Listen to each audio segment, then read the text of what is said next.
The truth about intelligent people and spiritual awakening.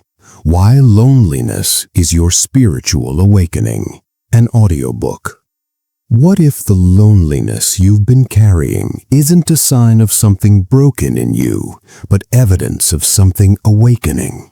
What if that hollow feeling in crowded rooms, that silent scream behind your polite smile, isn't a flaw to be fixed, but a signal, a cosmic homing beacon meant to guide you out of a collective dream? The ancients spoke of this not as a curse, but as the first searing touch of a deeper truth. To see the world as it truly is to step out of the chorus and to stand for a time in a silence so profound it echoes across dimensions. You walk into a room and the laughter hits you like a distant foreign language. The chatter about sports scores, celebrity gossip, the latest political theater, it all feels like a meticulously staged play, and you're the only one who has read the script hidden backstage. You smile, you nod, you play your part with an actor's precision, but inside, your mind is tracing the invisible architecture holding the set together. You're listening to the silence between the lines, watching the unspoken rules that move people like pieces on a board. This isn't arrogance, it's a different kind of perception. You are quite literally sensing a different layer of reality. And in that layer, you are utterly alone, because no one else is tuned to that frequency. This is the hidden covenant of awakening intelligence. It grants you vision, but it extracts from you the comforting illusion of belonging. Let me tell you a deeper truth about this so-called intelligence. It is not merely the accumulation of facts or the sharpness of logic. It is a fundamental shift in perceptual gravity. Your consciousness begins to weigh more. It attracts different particles of truth, pulls on different threads of causality. You start connecting constellations of ideas that others see as isolated, meaningless stars. You follow the scent of a premise to its final, often terrifying conclusion, even when it leads you off the edge of the communal map. And herein lies the great unspoken schism. The majority of humanity is not seeking that conclusion. They are seeking comfort within the premise. They do not wish to question the game's design. They wish to win within its rules. They have no desire to lift the mask. They are competing for the most beautiful mask. But you feel the cheap plaster beneath the gold paint. You hear the hollow ring when the mask is tapped. You notice the subtle systemic tremors, the logical fallacies baked into the culture, the contradictions worshipped as virtues, the profound truths dismissed as conspiracy. And when you whisper your observations, even with love in your heart, you create a ripple of existential dissonance. People don't shun you because you are wrong. They subtly exile you because you are right, and your rightness threatens the delicate ecosystem of their unchallenged beliefs. So the invitations fade. The conversations around you remain safely anchored in the shallow waters. You are labeled too deep, too intense, an overthinker. And so you learn the art of psychic camouflage. You master the delicate dance of half-truths, of strategic silence, of laughing at the joke while dissecting its sociological underpinnings in your mind. You learn that full transparency is a social supernova. It burns too bright and leaves only darkness in its wake. Thus, the intelligent individual occupies a phantom zone, physically present, yet vibrationally absent. You speak in a language translated on the fly into simpler terms, but your native tongue has no direct equivalent. You ache not from superiority, but from a desperate longing to belong. You would trade a kernel of your seeing for the bliss of ignorance, for the ability to find sincere joy in the trivial. But the transaction is impossible. The lens cannot be removed. You cannot unsee the pattern in the chaos. You cannot unknow that the comforting story is just a page, not the entire book. The masses are nestled within that story, finding purpose in its paragraphs, while you are alone in the library, aware of the endless, often terrifying volumes that surround it. This loneliness, however, is not a static punishment. It is a dynamic alchemical process. It unfolds in distinct, transformative stages, each one forging a different part of your being. Recognizing these stages is crucial. It's the difference between thinking you are drowning in an ocean and realizing you are being taught to breathe water.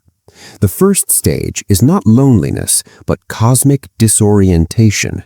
In the beginning, it feels like a personal error. You are young or newly aware, and the world's equation refuses to balance.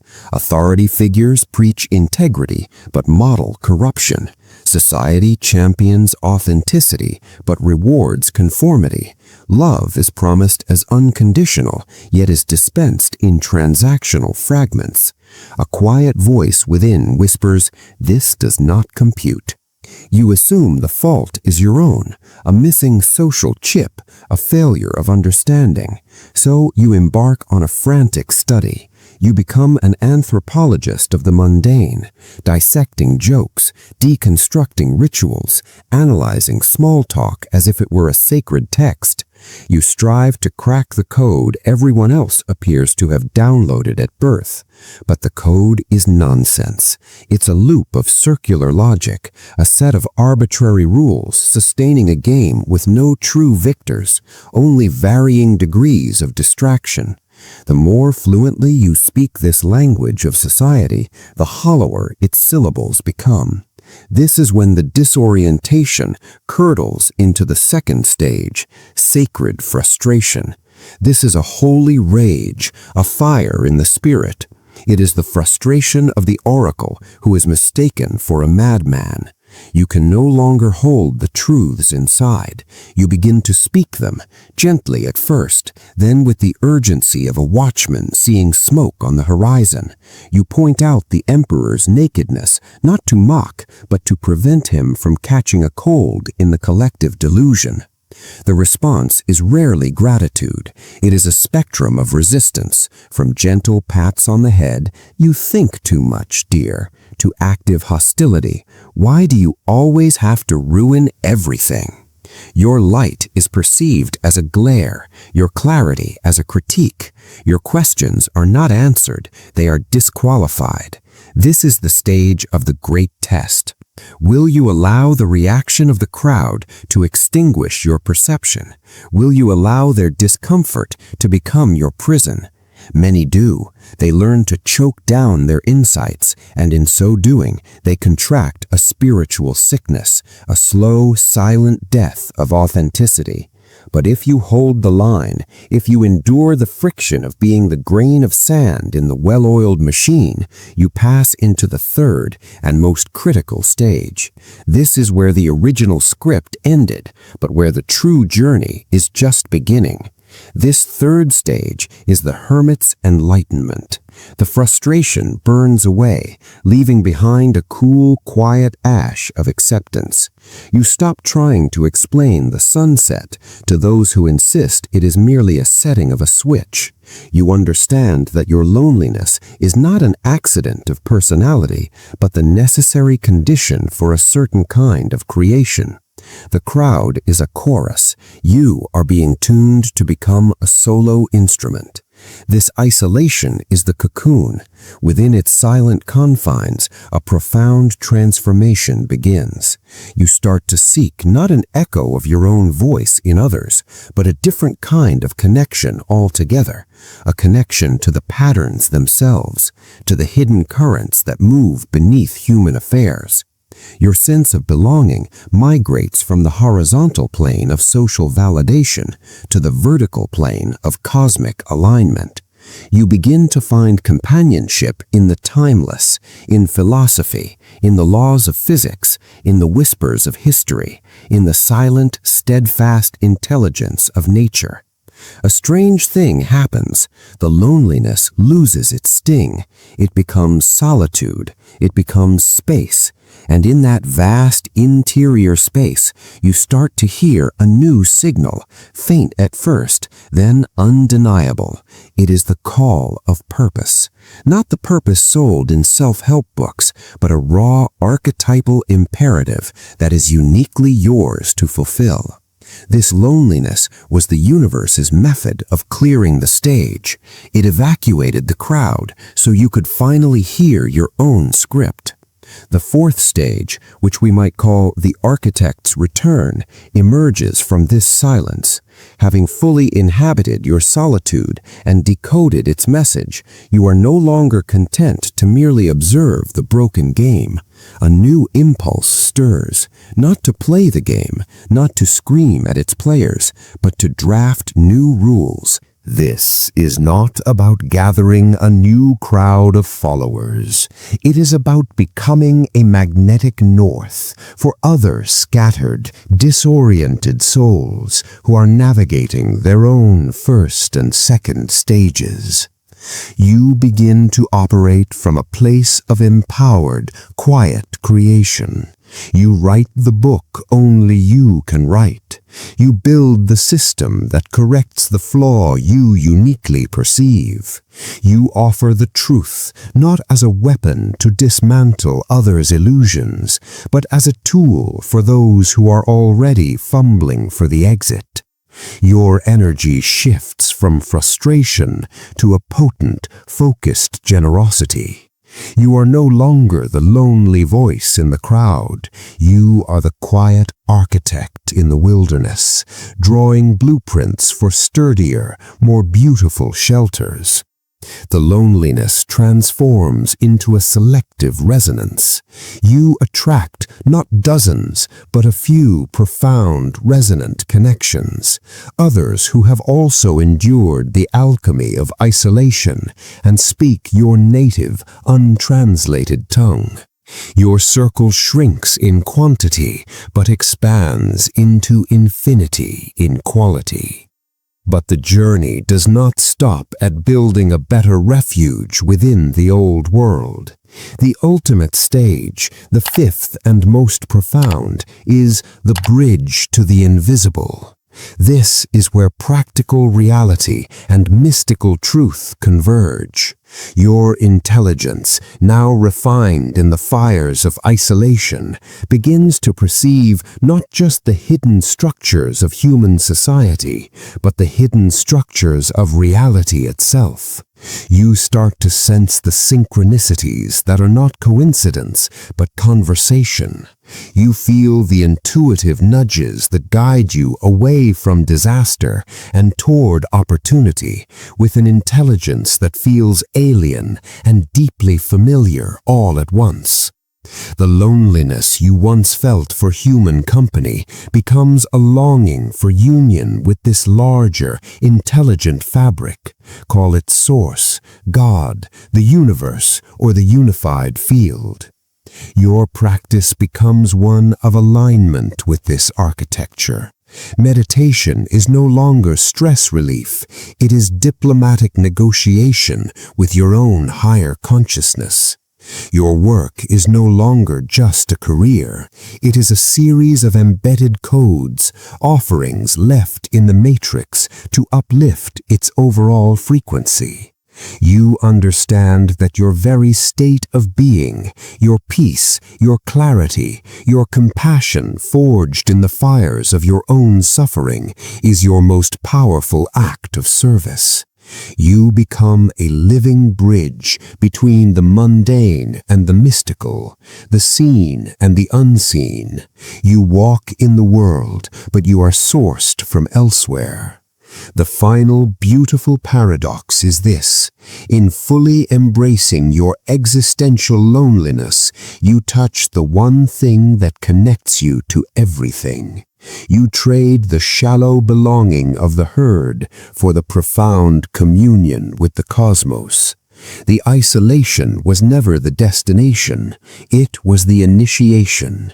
It was the universe's ruthless, loving method of stripping away all false attachments so you could discover the one true attachment that cannot be broken, your sovereign connection to the infinite. We continue from that point of initiation, that moment where the loneliness transmutes from a prison into a portal. The stage of the hermit's enlightenment is not a passive resignation, it is an active, ferocious engagement with the void. Think of it as the spiritual equivalent of deep-sea diving. On the surface there is noise, light, and the churning of countless waves, the social world. But you have descended below the thermocline into a realm of immense pressure, profound silence, and bioluminescent truths that never see the sun. The initial terror of the descent gives way to a sublime awe. Here, in this pressurized solitude, the true forging occurs. This is where you stop seeking mirrors and start building lanterns. Your craving for external validation, for someone to simply say, "I see what you see," evaporates. That craving was a phantom pain, the ache of an atrophied inner acknowledgement muscle. Now you exercise that muscle daily. You learn to validate your own perceptions, to trust the data your unique senses are collecting, even when it contradicts the consensus reality broadcast from above. You begin a meticulous, sacred documentation of your inner world, through journaling, through art, through silent contemplation. You are not hiding, you are compiling. You are gathering the strange, luminous specimens from the depths that will later form the basis of a new understanding. In this stage, you make a pivotal discovery. Your intelligence is not a linear beam to be aimed, but a radial field to be cultivated. You expand your inputs beyond the human-centric. You study the non-human intelligences, the mycelial networks that communicate through chemical signals, the fractal decision-making of branching rivers, the swarm logic of starlings that moves as one mind. You see in these patterns echoes of a deeper, older logic that human society has often overwritten with its own frantic, egoic programming. You begin a detox from the shoulds and musts that were downloaded into you. Each time you choose a book, a piece of music, a walk in nature, or an hour of silence over the compulsive scroll through social media or the empty social gathering, you are not being antisocial. You are performing radical surgery on your attention, removing the parasitic narratives and reconnecting to your own source code. This hermitage is where you encounter your daemon, your genius, not as a fleeting muse, but as a constant whispering companion. This is the part of your consciousness that is already conversant with those deeper patterns. Your dialogues with it become your most important relationship. You pose the questions that burn in you to this inner oracle, and you learn to decipher its responses in hunches, in dreams, in sudden bolts of associative insight that connect a line of poetry to a problem in physics. The loneliness shatters because you realize you were never truly alone. You were merely unaware of the profound company you held within. The external crowd was a distraction from this monumental internal dialogue. Now the dialogue is everything. It is from this fertile internal partnership that the next stage organically blossoms. The architect's return does not begin with a grand announcement. It begins with a quiet, irreversible shift in your internal posture from consumer of reality to creator of context. Having mapped the flaws in the old design from your time in the depths, a creative imperative awakens. This is not about revolution in the street corner sense. It is about insurrection at the level of source code. You realize that to point at a crumbling wall is futile. The task is to quietly mix new mortar and begin laying a different kind of brick, one that others, when they are ready, can use to build their own sanctuaries. Your work, whatever its form, becomes imbued with this architectural intent. If you are a writer, you are not merely telling stories, you are encoding escape routes and maps within the narrative. If you are a teacher, you are not just disseminating curriculum, you are teaching the meta-skill of how to discern signal from noise. If you build businesses, you are constructing economic models that are ecosystems, not extraction machines. Your focus narrows with laser intensity on the smallest unit of change you can masterfully influence, your own craft, your immediate environment, a single transformative idea, and you pour the entirety of your refined perception into it. You understand that a perfect miniature prototype is more powerful than a loud, vague manifesto. This is also the stage of resonant magnetism. By steadfastly embodying the frequency you have forged in solitude, you begin to vibrate a signal that is detectable only to those on a similar bandwidth. The desperate search for peers ends. Instead, peers find you, drawn not by loud proclamation, but by the gravitational pull of your calibrated existence. These connections are instantaneous and profound. A single conversation can span lifetimes of unspoken understanding. Your circle may be small, but it is constructed of crystalline trust and mutual recognition. You are no longer building a network, you are curating a constellation. Each member is a sovereign star, and together you form a new asterism in the psychic sky, a navigation point for other voyagers lost in the dark. But the architecture you are building extends beyond the social sphere. You start to design your life as a testament to the principles you have discovered. Your daily routines, your financial choices, your consumption habits all become conscious declarations of independence from the old, broken systems.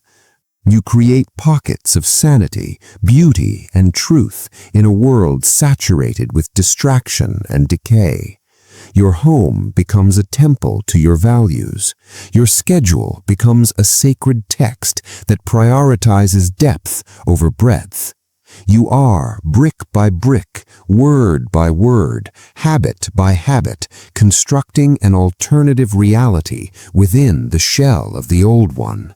You are proving in the laboratory of your own life that another way is not only possible, but is already in operation. This tangible, grounded creation is the necessary foundation for the final, most mystical stage, the bridge to the invisible. Here, the practical architect merges with the mystic. Your heightened perception, now free from the static of social craving, becomes attuned to the subtlest energies of the cosmos itself. You begin to perceive reality not as a static stage, but as a dynamic, participatory field, a conscious universe that is responsive to the quality of your attention and intention. The synchronicities you experience are no longer filed away as amusing oddities. They are recognized as conversational tokens, feedback loops from a reality that is far more intelligent and interconnected than material science admits. Your intelligence becomes intuitive, prophetic in the truest sense. You develop a felt sense for the rightness of a path, a decision, or an idea. It is a knowledge that arrives whole from a place beyond linear deduction. This is the intelligence of the heart-mind, the nous of the ancients, the faculty that perceives directly through the fabric of reality rather than analyzing its shadows. You start to operate on a logic of resonance. You ask not, "What should I do?" but to what frequency must I attune to allow the necessary outcome to manifest? You understand that you are a transducer, converting the invisible patterns of potential into the visible patterns of the material world. Your work becomes a form of high magic, though you may never use the term. You see that a focused mind, housed in a clear and compassionate heart, can impose order on chaos, can bend the probability field toward healing and coherence. You may work with energy, with sound, with symbol, or simply with the sheer focused power of a silent, loving presence. You recognize that the most potent technology is consciousness itself. Your earlier loneliness has burned away every barrier to this realization, for it forced you to find the universe within, and in doing so, you unlocked the universe without as an extension of your own being. In this stage, service transcends the personal. You become a steward of a frequency. Your mere presence in a room can calm discordant energies. Your focused intention on a global issue, while seeming insignificant, adds a quantum of coherence to the morphic field of that issue. You are a living antenna, downloading impulses from a more harmonious future and grounding them in the present moment through your actions, your art, and your being. The final, ultimate twist in this entire journey is the dissolution of the seeker. You are no longer the lonely individual seeking truth. You have become a localized point where truth seeks manifestation. The isolation that began this path has been utterly transfigured. It has revealed itself as the first necessary step in becoming a sovereign node in a conscious galactic network. You are alone only in the way a star is alone, a singular blazing point of light, essential to the constellation it inhabits and bathing countless unseen worlds in its influence. This profound transition from isolated seeker to integrated architect is not a smooth, linear ascent. It is a spiral path fraught with specific initiations and ordeals that test the mettle of your awakening at every turn. Each stage presents its own siren song, its own unique shadow that seeks to trap you in a half-realized version of the journey. To navigate this is to understand that the universe is not merely rewarding your intelligence, but forging it through deliberate, often brutal friction. Consider the stage of sacred frustration. The great test here is the seduction of cynicism. The frustration, if not alchemized, can easily curdle into a toxic superior disdain. This is the shadow of the truth-teller. The belief that because you see the illusion, you are therefore above those still enchanted by it. This is a fatal error. It transforms your insight from a lantern into a weapon, and in doing so, it chains you to the very system you critique. Your identity becomes dependent on the stupidity you perceive around you. The true initiation of this stage is to learn compassionate detachment. You must see the illusions not with anger, but with the sorrowful clarity of a physician diagnosing a widespread non-malignant sickness. The people within the dream are not your enemies. They are fellow dreamers, and your role is not to shake them awake with violence, but to simply be so awake yourself that your very presence becomes a gentle alarm clock for those whose souls are already stirring. Passing this initiation means your frustration is purified into fuel, not for polemic, but for the patient, precise work of creation that defines the next stage. Then, within the hermit's enlightenment, awaits the peril of spiritual narcissism. The depths are mesmerizing. The internal world you are documenting can become so rich, so complex, so validating that you mistake the map for the territory. You may become enamored of your own sensitivity, crafting a personal mythology where your isolation is proof of your elite status among a sleeping humanity.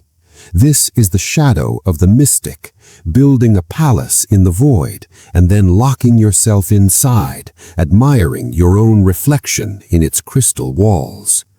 The initiation here is grounding in humility and service. The universe will send reminders, often through mundane, tedious, or physically demanding tasks, that you are still a creature of earth.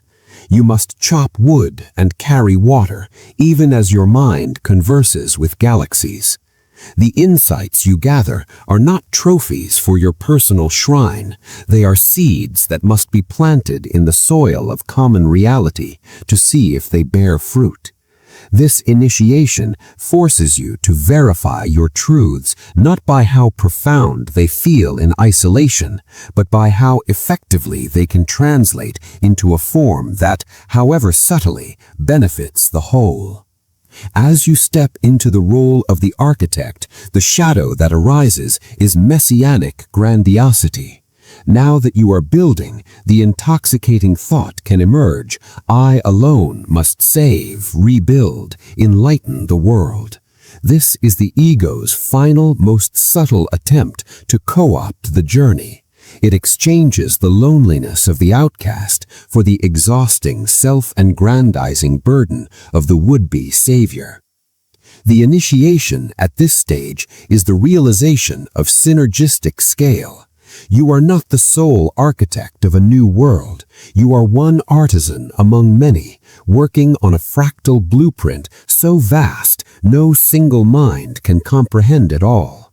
Your task is to perfect your corner of the design, to make your specific tile in the mosaic so clear and true that it aligns seamlessly with the tiles others are crafting.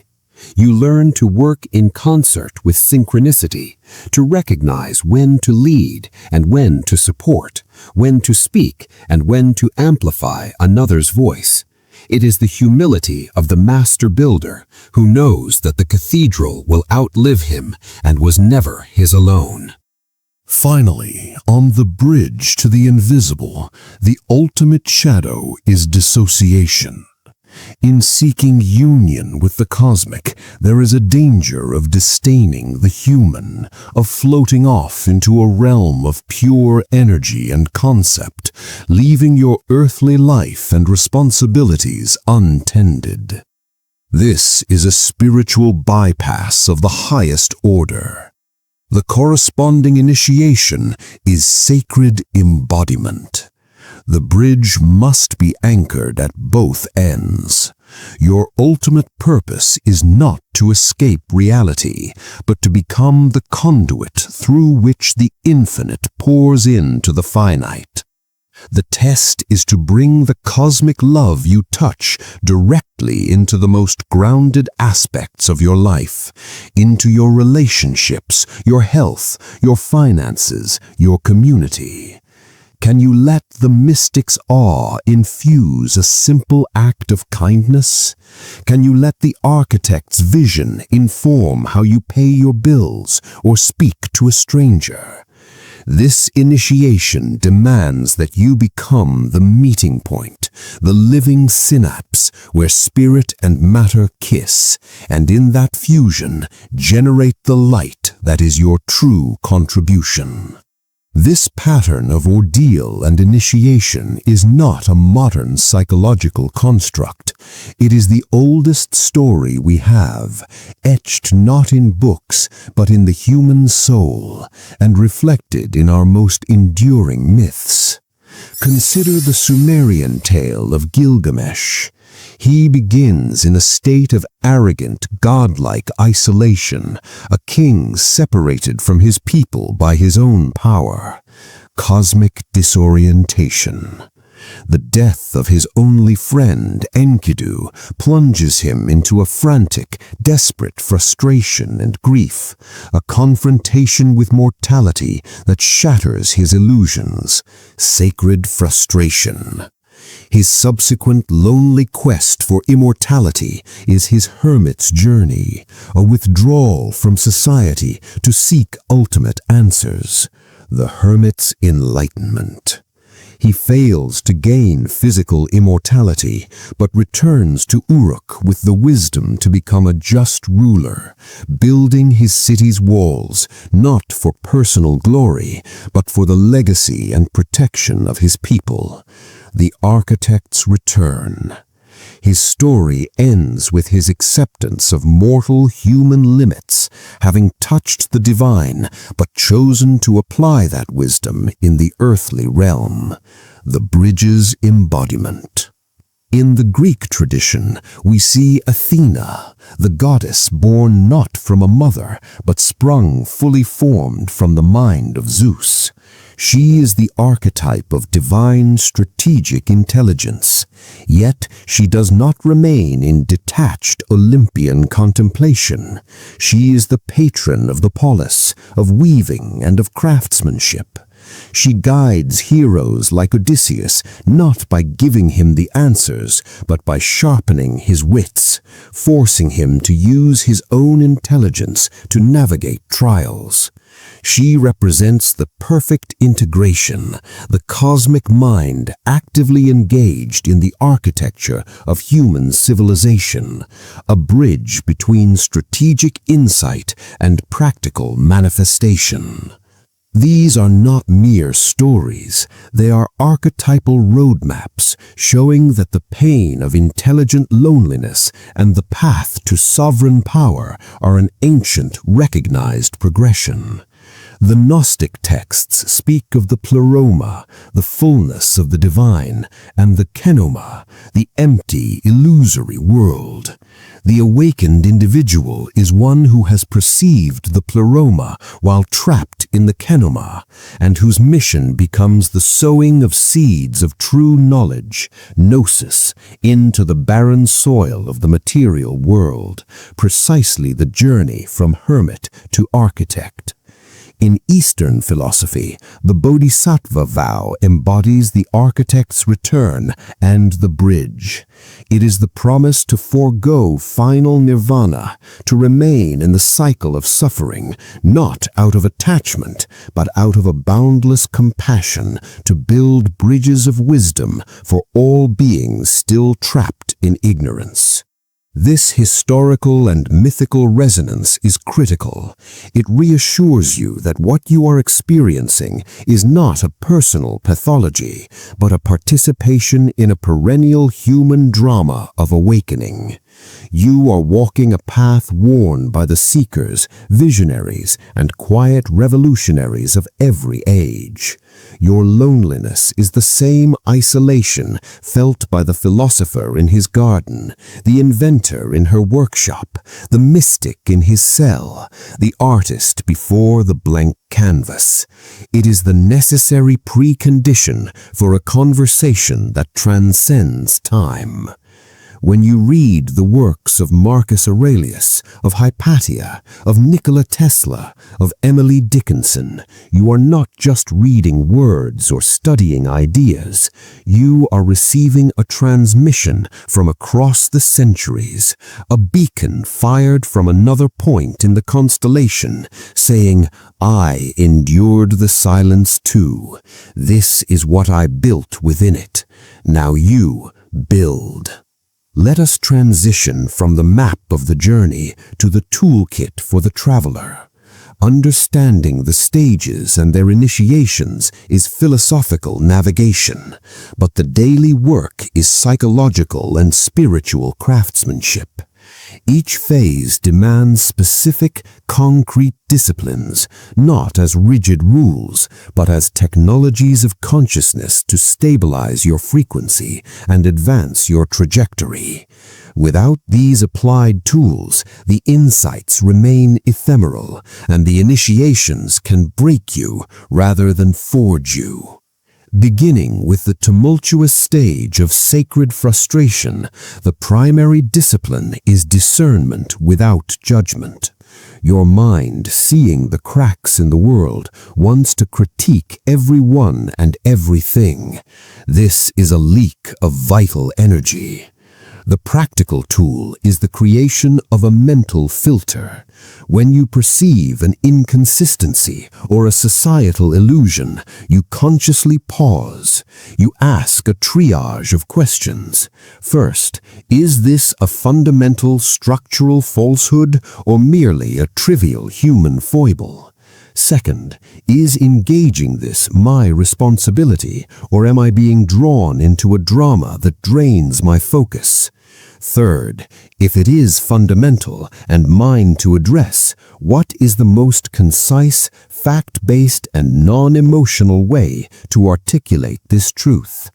This practice transforms raw, scattershot frustration into targeted, potent insight. It teaches you to hold the tension of the truth without immediately discharging it as criticism, building the emotional and intellectual capacitor necessary for true creation. Simultaneously, you must institute a practice of energetic hygiene. The frustration stage makes you a psychic lightning rod for the world's dissonance. Daily practices of grounding are non-negotiable. This can be as simple as 5 minutes of barefoot connection with the earth, visualizing roots sinking from your feet into the planet's core, discharging static agitation and drawing up stabilizing calm. It involves consciously curating your sensory input, severely limiting exposure to violent news media, meaningless argument, and emotionally vampiric people. You begin to treat your attention as your most sacred currency, and you spend it only where it yields a return in clarity or peace, not in outrage. This builds the inner silence required to hear your own voice above the cacophony. As you cross into the hermit's enlightenment, the core discipline shifts to deep listening and sovereign documentation.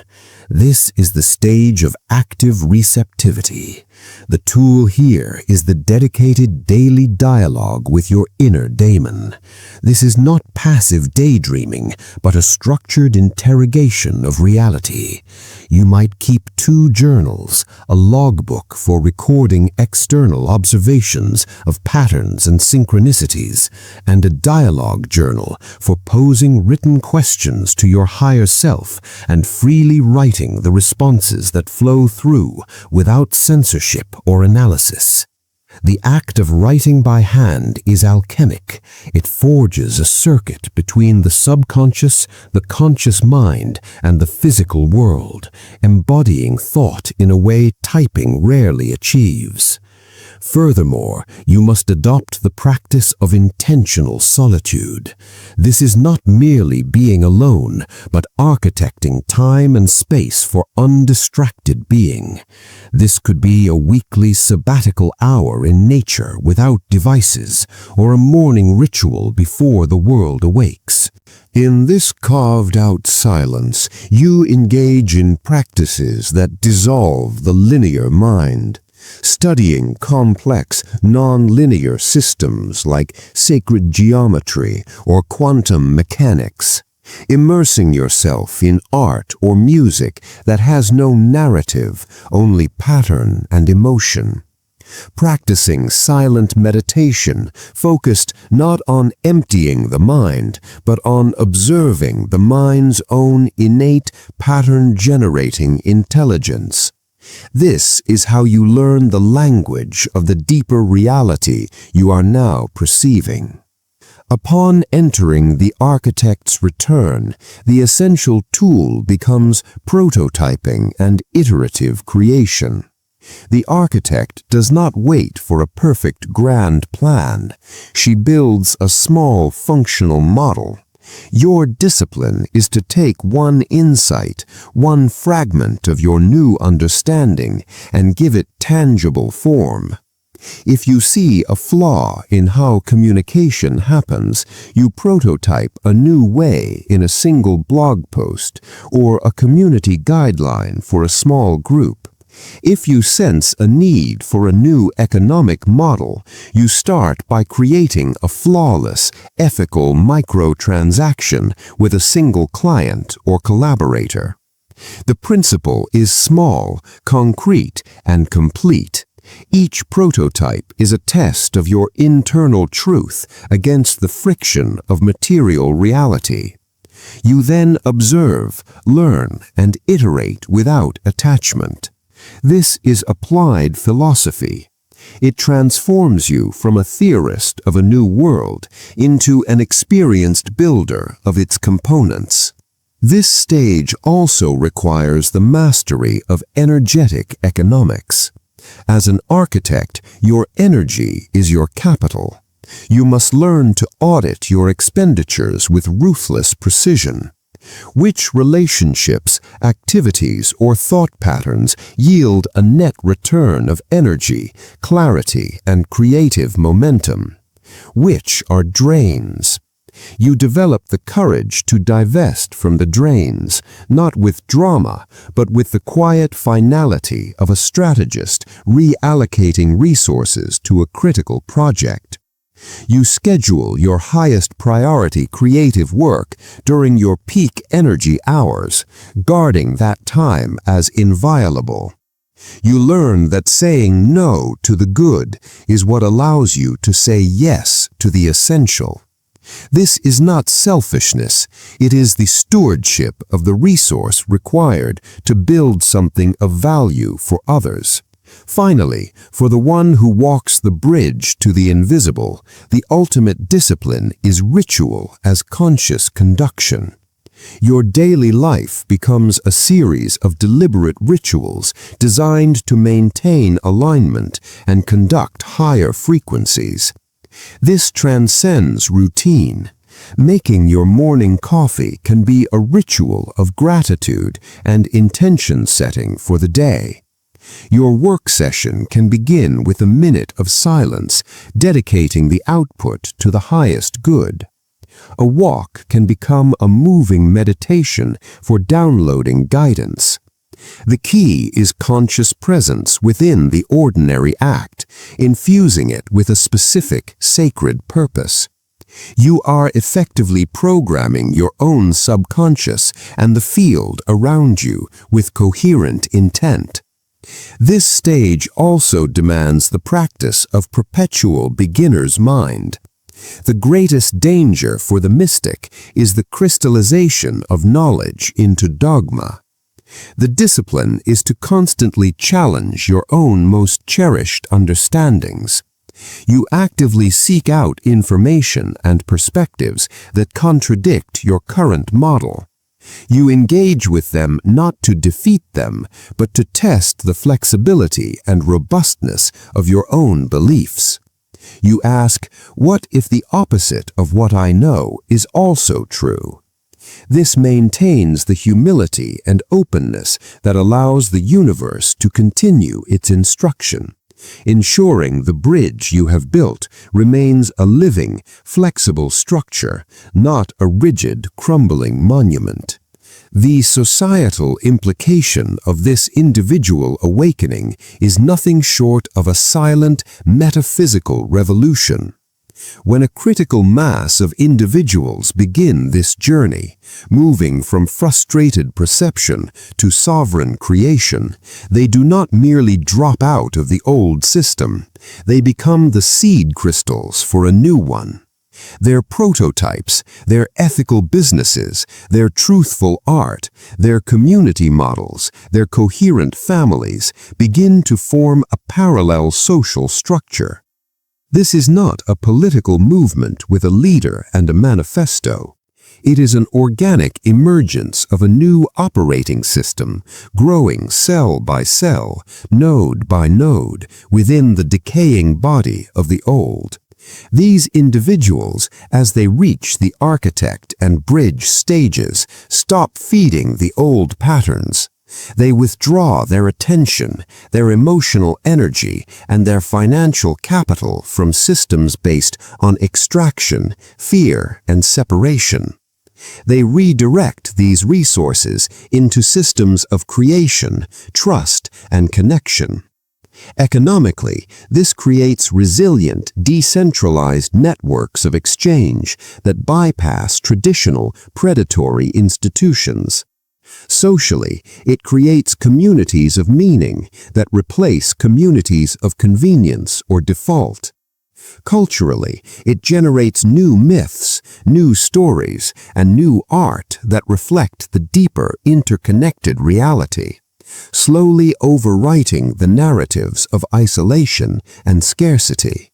This is how the game is truly changed, not by overthrowing the game board in anger, but so many players quietly standing up, walking away, and starting a more beautiful game on a new table. Their very existence proves the alternative is viable. Their calm, their clarity, and their compassion become a magnetic, unadvertised attraction.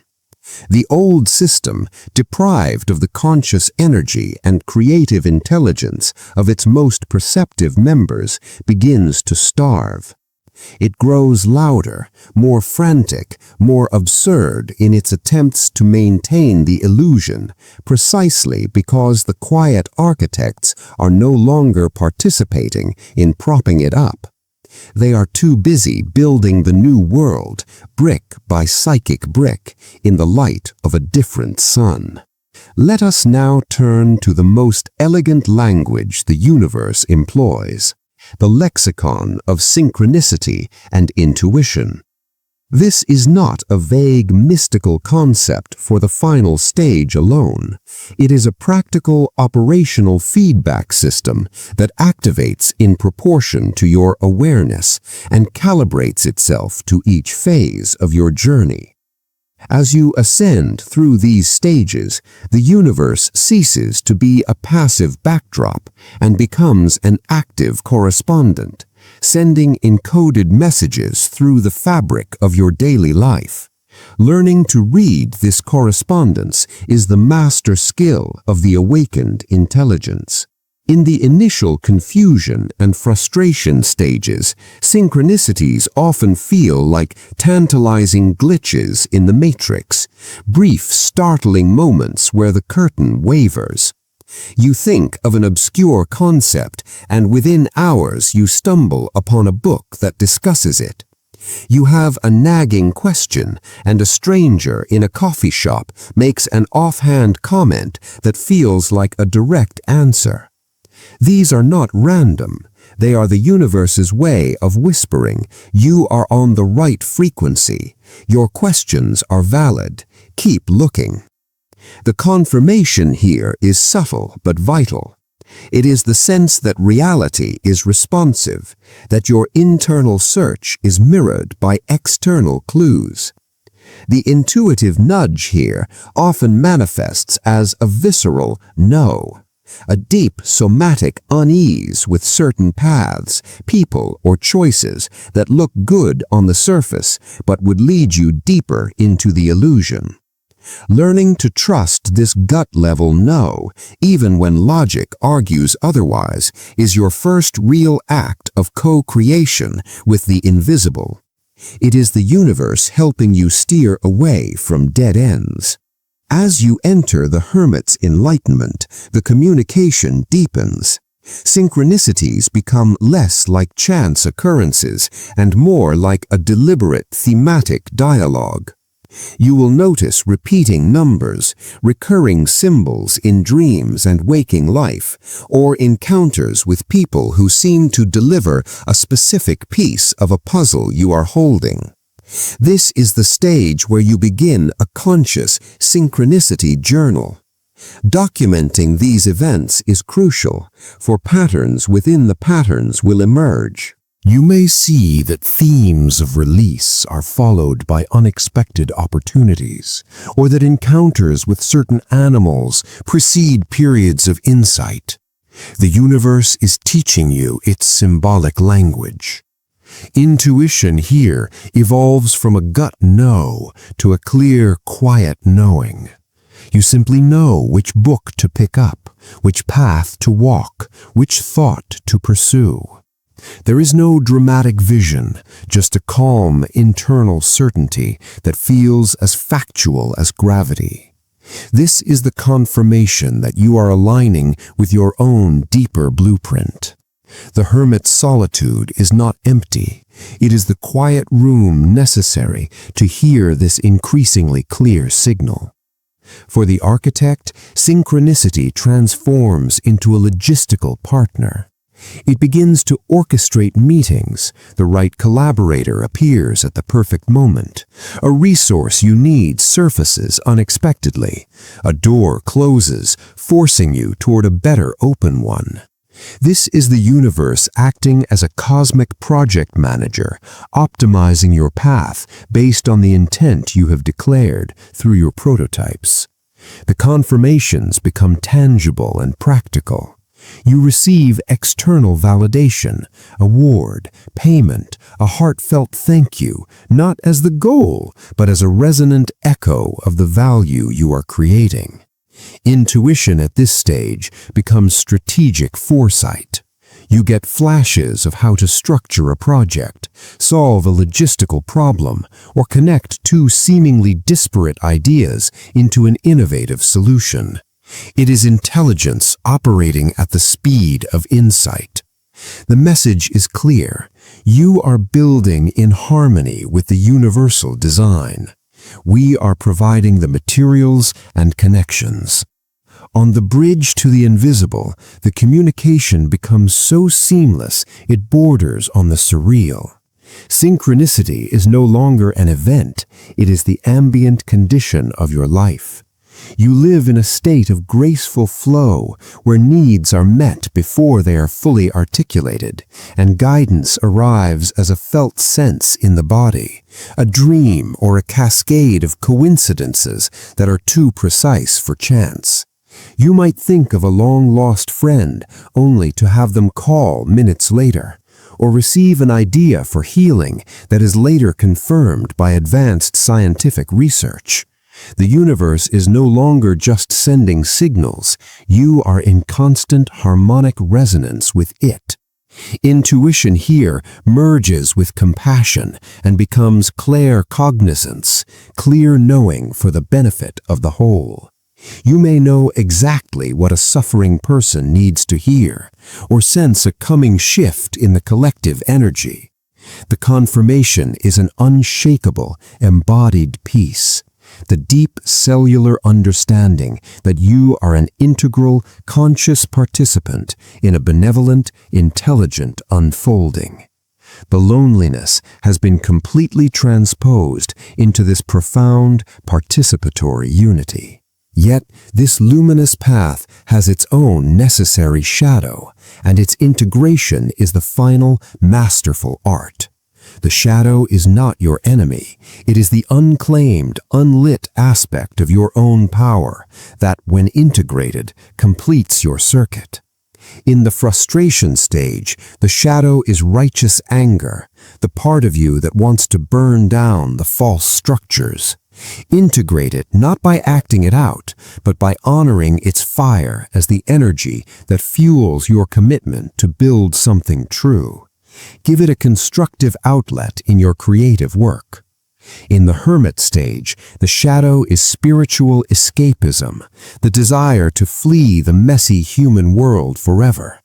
Integrate it by allowing yourself timed, sacred retreats, thereby honoring the need for transcendence while recommitting to grounded service.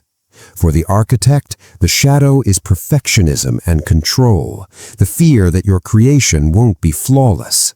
Integrate it by deliberately releasing a prototype with a known minor flaw, thereby honoring your standards while accepting the beautiful law of iteration and growth.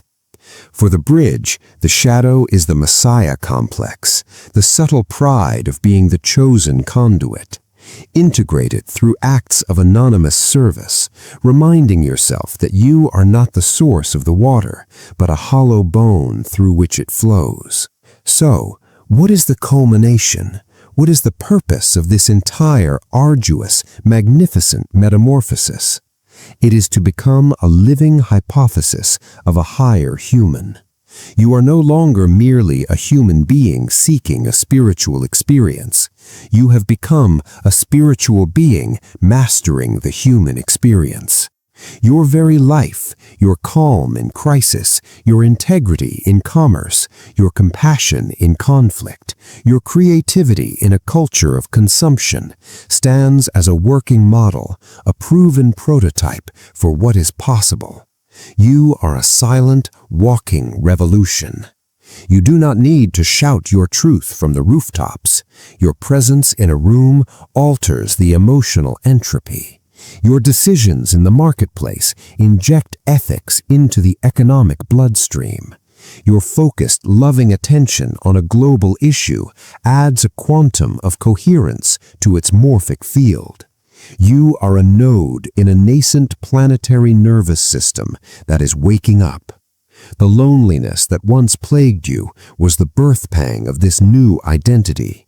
You were feeling the separation from the old hive mind, not yet fully attuned to the new conscious network that was forming.